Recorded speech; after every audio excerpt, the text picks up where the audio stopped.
नमस्कार, बहुत स्वागत है आपका। कर्क राशि। राहु केतु का महापरिवर्तन होने जा रहा है। राहु केतु क्या है?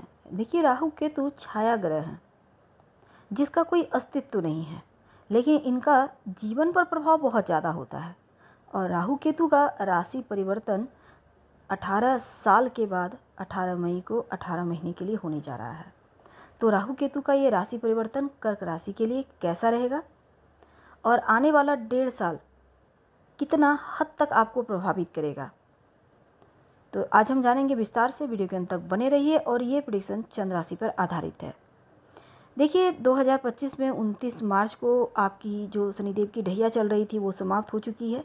देवगुरु बृहस्पति 15 मई को राशि परिवर्तन कर मिथुन राशि में आ जाएंगे। और 18 मई को राहु केतु का ये महापरिवर्तन, देखिए राहु आपके 8वें घर में आएंगे।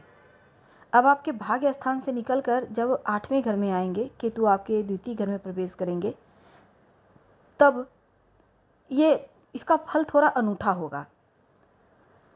तो इसके पहले कि हम आगे बढ़े, अगर आप चाहते हैं कुंडली का विश्लेषण करवाना तो व्हाट्सएप नंबर हमने स्क्रीन पे दिया है, आप मैसेज कर सकते हैं। तो चलिए सबसे पहले समझते हैं राहु केतु के बारे में। देखिए, सबसे पहली बात तो दुनिया आधुनिक है और संचार के कारक राहु है। यानी ये जो आप टेक्नोलॉजी से जुड़े हुए हैं, आपके हाथों में मोबाइल है, यहाँ तक कि आपके घर में आप जहाँ भी नज़र दौड़ाइएगा वहाँ आपको टेक्नोलॉजी ही नज़र आएगा। तो ऐसे में राहु का पूरा प्रभाव इन टेक्नोलॉजी पर है।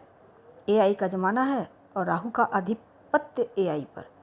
राहु क्या है? राहु दिमाग से काम करवाता है, शॉर्टकट का रास्ता देता है, फिजिकल स्ट्रगल नहीं कराता।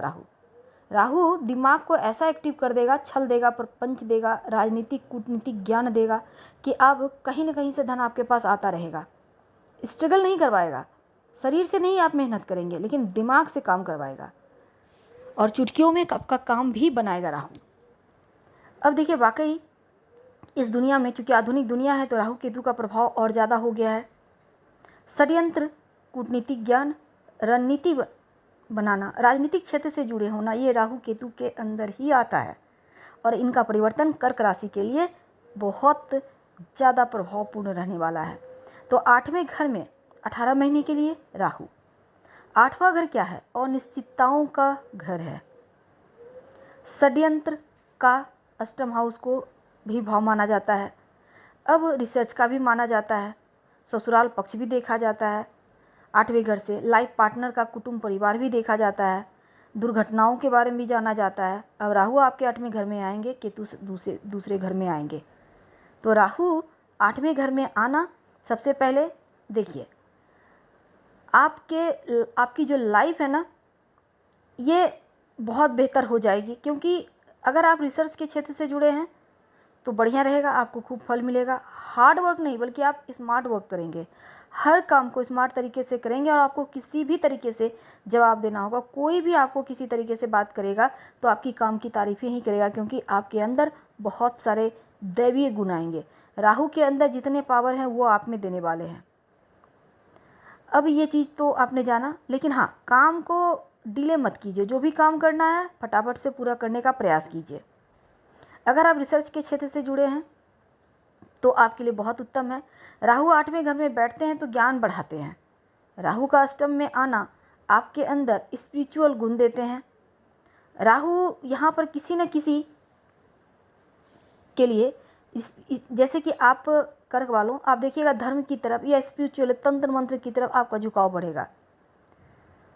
और दूसरा, इस समय कोई भी आप वाहन चलाते हैं सावधानी से चलाइए, क्योंकि वाहन से चोट चपेट के योग बनेंगे राहु का 8वें घर में आने से। चूँकि ये घर दुर्घटना का भी है, या घर में ही आप काम करते हैं, चल फिर रहे हैं, कहीं पैर न फिसल जाए, कहीं गिर न जाए, तो इसका ध्यान रखिएगा। वाणी पर कंट्रोल कीजिएगा, क्योंकि वाणी पर कंट्रोल नहीं करेंगे तो हो सकता है घर परिवार में टेंशन हो। झूठ मत बोलिएगा, जब आप अपनों के साथ होते हैं तो झूठ बोलने से बचें। केतु आपके दूसरे घर में है। अब केतु यहाँ पर आपको चतुराई देंगे, चालाकी देंगे, अपनी बातों को तोड़ मरोड़ कर आप रखेंगे। आपकी बातें आप इतने अच्छे से रखेंगे कि सामने वाले की बातें ही घुमा देंगे और अपनी बातों को सही प्रूव कर देंगे। तो केतु आपको चालाकी देगा, दिमाग को एक्टिव करेगा। द्वितीय घर में बैठा है, परिवार का भी घर है, वाणी का भी घर है, धन का भी घर है। तो ऐसे में कर्क राशि वालों, अगर आप विदेश में हैं तो चूँकि 12वें घर आपका विदेश भाव है, और अगर आप सोच रहे हैं विदेश जाने के लिए तो राहु के ये परिवर्तन आपके लिए बहुत अच्छा है। और चौथे घर को भी देखेंगे तो जन्मभूमि और विदेशी, यानी विदेश में है तो जन्मभूमि पे आएंगे, और जन्मभूमि में से जाना चाहते हैं विदेश तो जाएंगे। यानी कि आप विदेशी गतिविधि, विदेशी ज़मीन से लाभ, विदेशी जगह जाना जैसी चीज़ें यहाँ पर बनेंगी। तो आप विदेश जाने की प्लानिंग करते दिखेंगे, या घर से कहीं दूर जा सकते हैं। हो सकता है आप जॉब करते हैं, आपका ट्रांसफ़र ही हो जाए, तो आपको घर से दूर जाकर ज़्यादा सफलता मिलेगा, आप ट्राई कीजिएगा। लव रिलेशनशिप की बात करें तो देखिए, किसी भी तरह का संदेह करेंगे तो रिश्ता गड़बड़ होगा, इसलिए संदेह ना करें। रिश्तों में चाहे आपका वैवाहिक जीवन हो, प्रेम जीवन हो, पॉजिटिव रहिए, तभी आपका रिश्ता बेहतर तरीके से चलेगा। अब शनिदेव की राशि में राहु बैठे हैं, कुंभ राशि में, तो अपने घर में बैठे हैं तो वो तो बहुत आराम तलब हैं। अब आराम से बैठे हैं, कोई यहाँ पर दिक्कत नहीं है। बहुत कुछ सिखाएंगे आपको, कुछ ना कुछ आप अलग काम कीजिएगा। अगर आप आईटी क्षेत्र से जुड़े हैं, मैनेजमेंट क्षेत्र से जुड़े हैं, या किसी डॉक्यूमेंट पर काम करते हैं, बैंकिंग क्षेत्र से जुड़े हैं, कम्युनिकेशन में हैं, तो आपके लिए समय बहुत अनुकूल है, और मैनेजमेंट भी आप संभाल पाएंगे बेहतर तरीके से। वैसे तो देखिए, आप ऐसे काम में इन्वॉल्व होंगे जिसमें आपको इंटरेस्ट है, और यही कार्य आपका करियर के रूप में आपको बहुत आगे ले जाएगा। हाँ, यात्राएं करवाएगा। राहु केतु का ये परिवर्तन लंबी दूरी की यात्रा करवाता है, और इस समय हो सकता है आपको ज़्यादा मीटिंग करना पड़े, ज़्यादा चीज़ों को विस्तार करना पड़े। करियर के मामलों में परिवर्तन आपके लिए तो दिख रहा है। चंद्रमा चूँकि आपके राशि के स्वामी हैं, तो आप शिव जी की आराधना करें, मन की मुश्किलें समाप्त होगी। आप चाहें तो रोज़ भगवान सूर्य को प्रणाम करके गायत्री मंत्र भी पढ़ सकते हैं, ताकि सही समय पर सही डिसीजन ले पाएँ। और राहु केतु का अगर आपको बेनिफिट लेना है तो अपने छत पर कूड़ा कबाड़ इकट्ठा ना होने दें, और अपने टॉयलेट को हमेशा फ्रेश रखें। छोटी सी कांच की कटोरी में थोड़ा सा नमक रखें, हर महीने टॉयलेट में फ्लश करें और फिर फ्रेश नमक रख दें उस कटोरी में।